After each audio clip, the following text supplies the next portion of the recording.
இனி என்ன ஏரியா இருக்கு? அதான் எல்லாம் போயிடுச்சு. அடுத்தது என்னது? மரணம் தான் வரணும். அதுக்காக தான் ரெடி ஆயிட்டு இருக்கோம். இப்ப என்னடா தட்டுது? இனிமே எவ்வளவோ தட்டுனது போதாதா? கருத்தனம் தட்டிடுச்சு, நஷ்டம் தட்டிடுச்சு, மனுஷன் தட்டிட்டான்.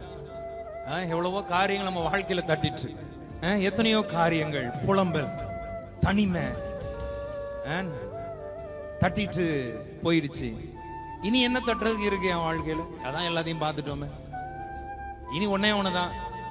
என்னது? நானும் என் பிள்ளையும் சேர்ந்து என்ன செய்ய போறோம்? இதுதான் அவளுடைய மனதா இருந்துச்சு. ஆண்டவர் அன்னைக்கு, இனி உன்கிட்ட பறித்து கொள்ள முடியாதுடா, உன்கிட்ட பறித்து கொள்றதுக்கு எதுவுமே இல்லை, எனக்கு தெரியும்.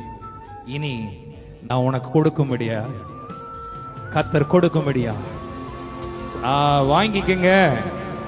இன்னைக்கு எல்லாரும் சொல்லுங்க, என் வாசலை இனி நான் திறக்கும் போது, எல்லாம் சொல்லுங்க, என் வாசலை திறக்கும் பொழுது, சத்தமா சொல்லுங்க, என் வாசலை திறக்கும் போது, என் வாசலை நான் திறக்கும் போது என் வீட்டிற்குள் நன்மை பிரவேசிக்க போகிறது. என் வீட்டிற்குள் சமாதானம் பிரவேசிக்க போகிறது. என் வீட்டிற்குள் ஜீவன் பிரவேசிக்க போகிறது. என் வீட்டிற்குள் பலன் பிரவேசிக்க போகிறது. என் வீட்டிற்குள் அவருடைய வார்த்தை பிரவேசிக்க போகிறது. என் வீட்டிற்குள்